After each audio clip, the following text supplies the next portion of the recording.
Hey everyone, bringing you some more gameplay and commentary content. So coming up soon, this week, there is a kind of pseudo Lorcana tournament on Pixelborn, and the rules for this tournament is it's a double elimination tournament, where we have to um, each run three different decks.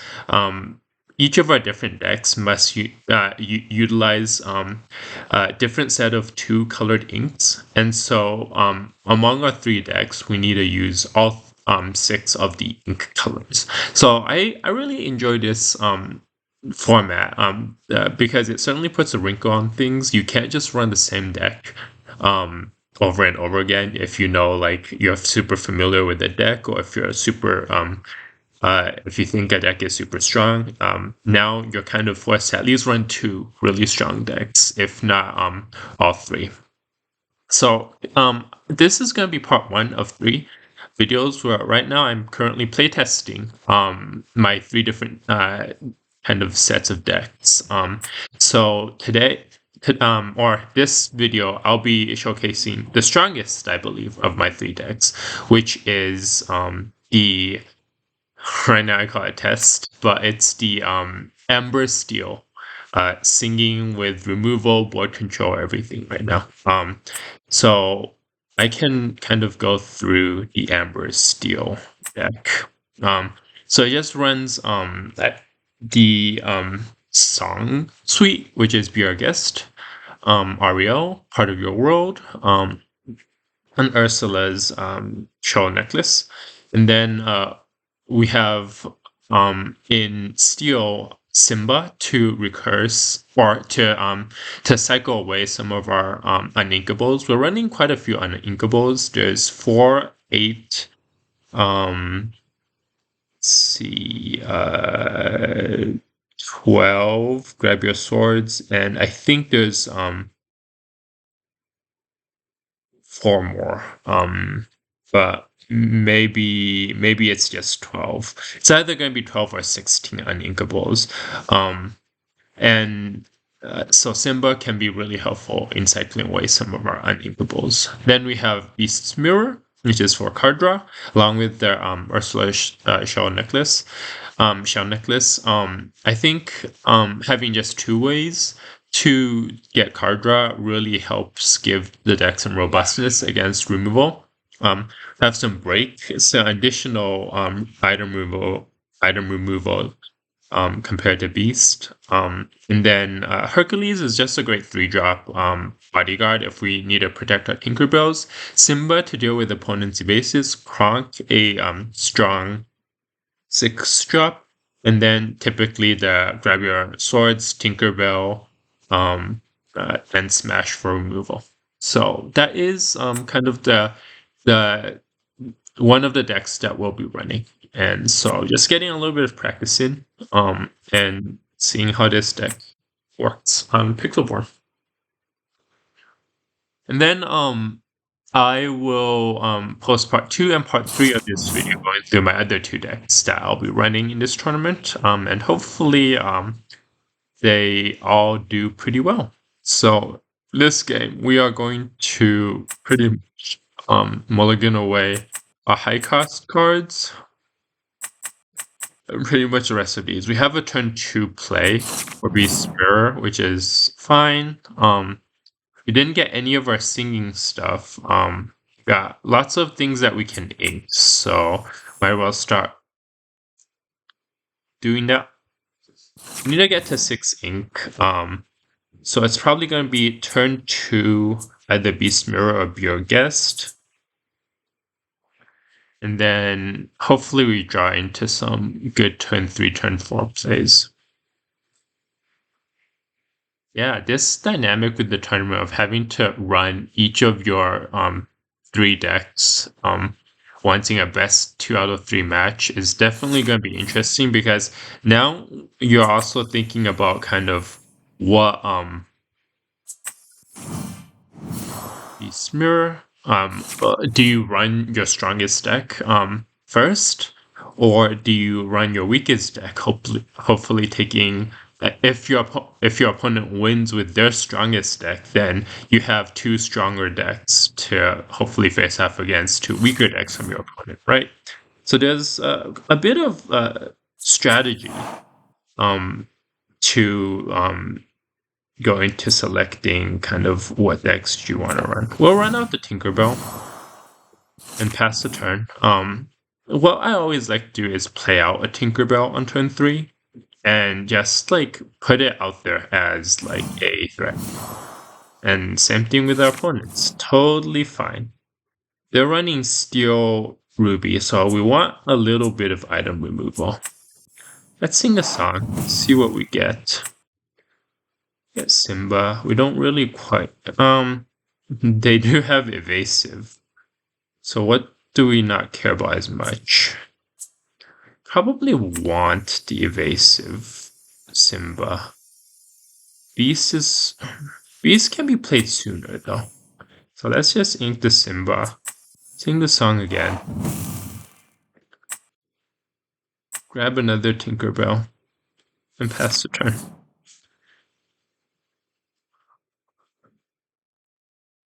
There's no real need to shift immediately right now.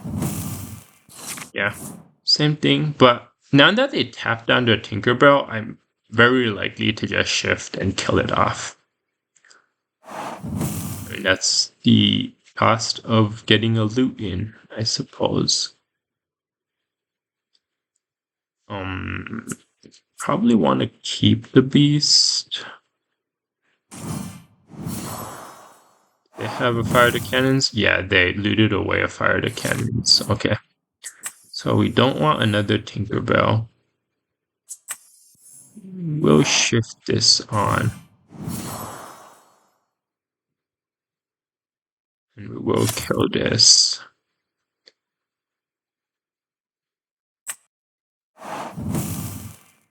Yep.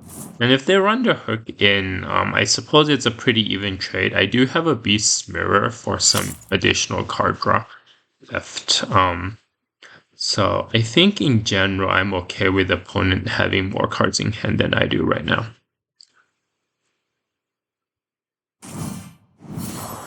Oh, well, as I say that, they play out a beast. Thankfully, we have a lot of card draw for hand. So we definitely want to keep saving our beasts. We'll just play out all of our Tinkerbells.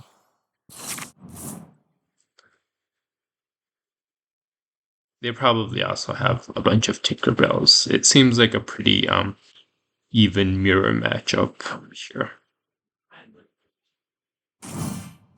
Yep.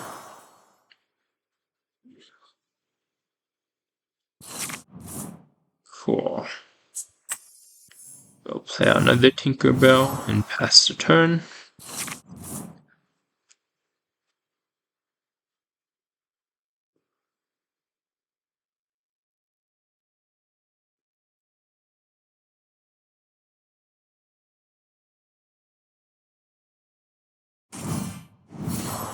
That doesn't do anything. Really happy to see that. Probably will play out that. Just deal a little bit of damage. Pass the turn. See what they end up doing.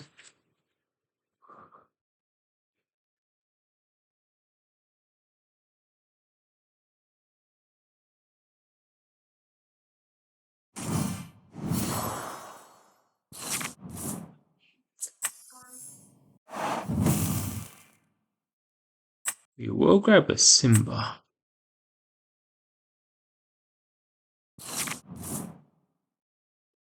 Always a nice card to get. They can play out a Kronk. I think our oh, that's good too.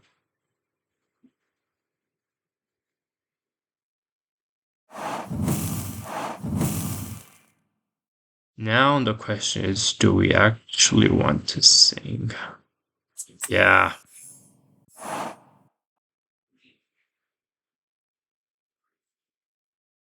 Let's sing with the wounded, I think. Pass the turn.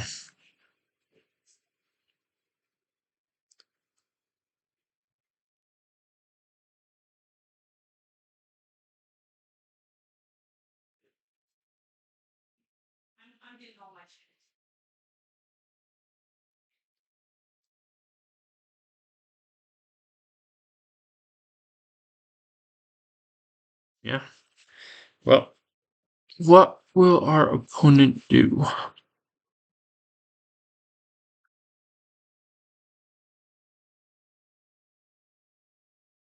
They're thinking.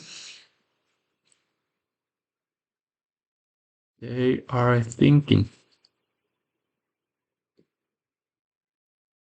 I don't think I've ever played Honey Bear before, so it's actually pretty interesting.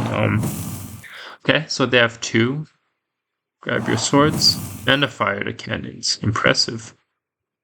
Okay, well, might as well play out the Tinkerbell, kill their mini, and hopefully we got some more Tinkerbells in the background. All of the rest of our cards we want to save and not ink. So that's fine. Cerberus is a big boy.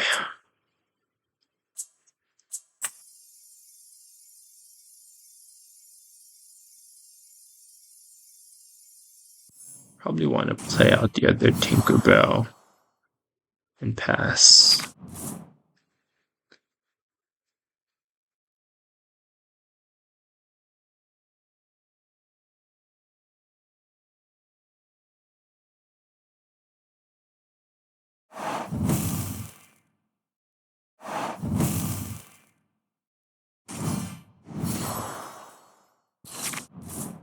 Cool. That's useful. We'll play out a Beast Mirror. Ink a Simba.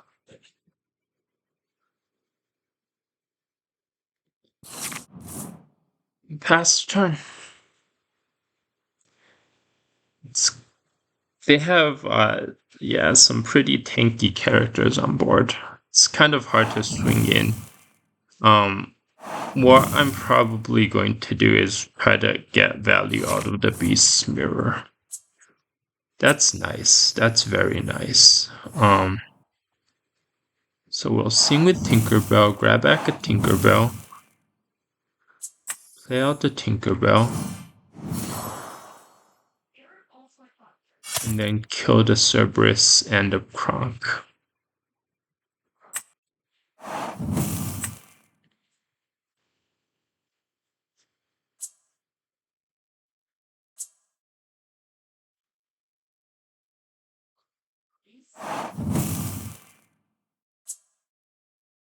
Weird. Sorry. I thought generally it would trigger twice. I should have hit canceled there. But I'm really glad I didn't kill the Tink. I hope opponent's not too upset about that play. There's still a bug going on with the multiple Tinkerbells in Pixelborn. That's causing its puny pirate effect to trigger multiple times, which just feels bad. Needs to be fixed. I try not to abuse that. Sometimes even if you hit cancel on the ability screen, it still does multiple damage.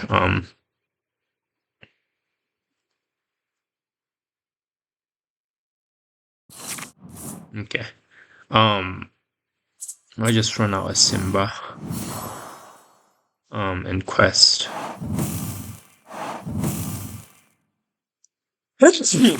Yeah, excuse me. Yeah, we'll pretend like that Tinkerbell has only 1 damage. Though it's kind of hard to. But that is the plan.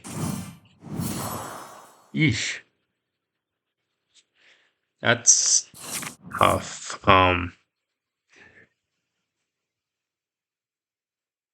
We can kill the Mickey Mouse. I think I will do that.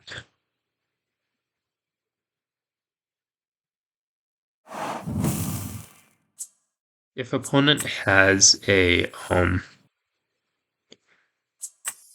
Beast Mirror, so be it. I was trying to save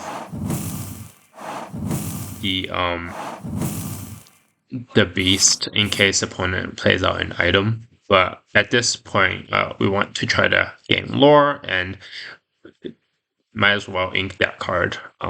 Yep, and that is game one. Okay, let's run this again.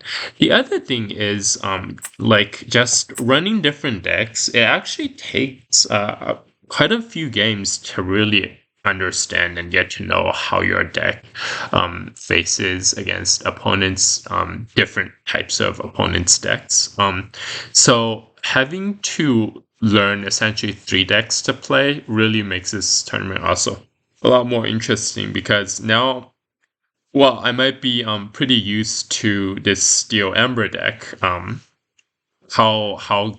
well will I run a deck with the other 4 ink colors, right? So it'll be interesting. In general, I find that right now removal is still gonna be really strong.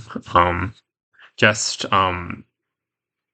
like with the grab your swords and the tinks, Seal has a lot of damage that doesn't really care about ward, and can get through a lot of things. Now, I think the other really cool card that's going to come out for Seal is a whole new world or something like that.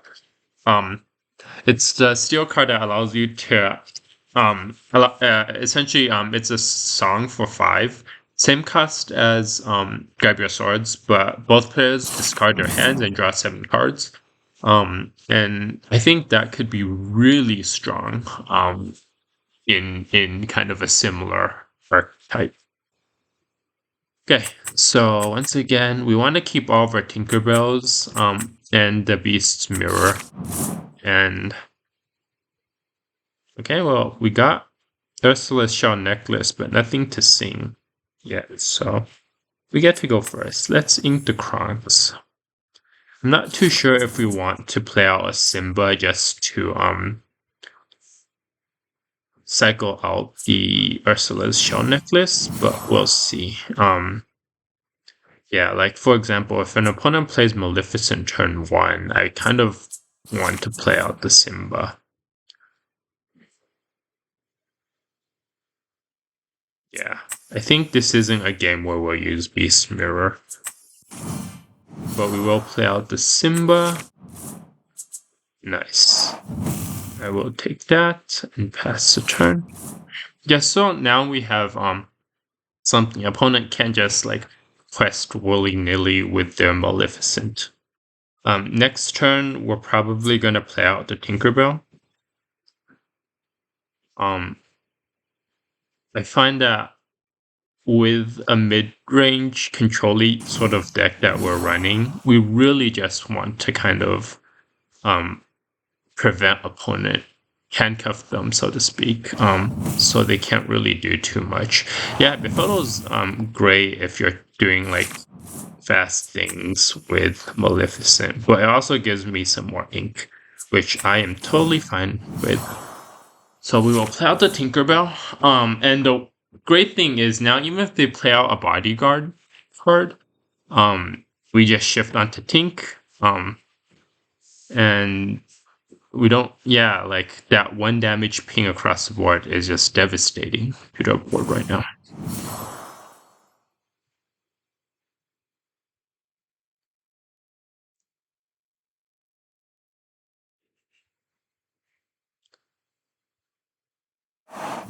Yep. The interesting thing is if they quest with Maleficent, I might not even want to shift. I might, okay, so if I run the Tink into it,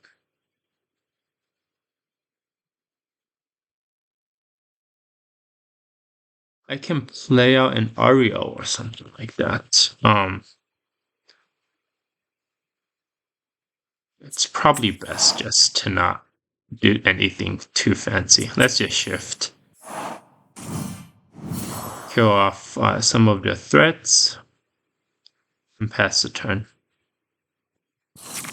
That way we can always kill the Rafiki too if it quests.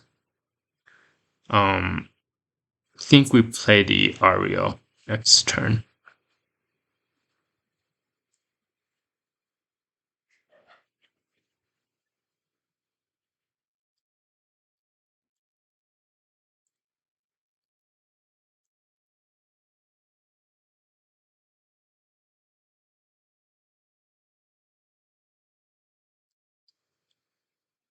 Sounds good. Okay. They're bringing back the Maleficent? Interesting. And they're playing it? With a Rafiki? Interesting. I mean, we're just gonna smash the Rafiki and take out the Rafiki and the Maleficent in that case. We have plenty of time and patience. And pass the turn.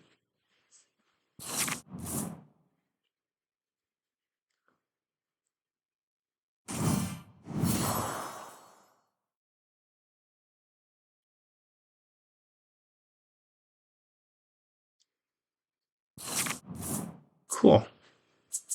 Let's play out the Ariel, see if we get anything. We got nothing. Inca Beast. And pass. I kind of want to hold off on Tinkerbell quests just because I know in Amethyst there's a lot of rush characters. And I really would prefer to be able to trigger Tinkerbell's puny pirate skill again. Though I think objectively I probably should have quested. Okay. We're gonna play out the beast. We don't have any songs to sing, so the Ursula Shell's necklace don't do anything, and I guess we will just start trying to collect some lore. Interesting. Well, we'll play out a necklace and quest, and pass the turn. I just want to keep our options open. Both of these cards are good with Kronk and Tinkerbell. In a pinch, I can always play Tinkerbell by inking Kronk, but if we can ink something that's a little bit less useful, then we can start getting our like heavy hitters on board. Yep, and that is game. Cool.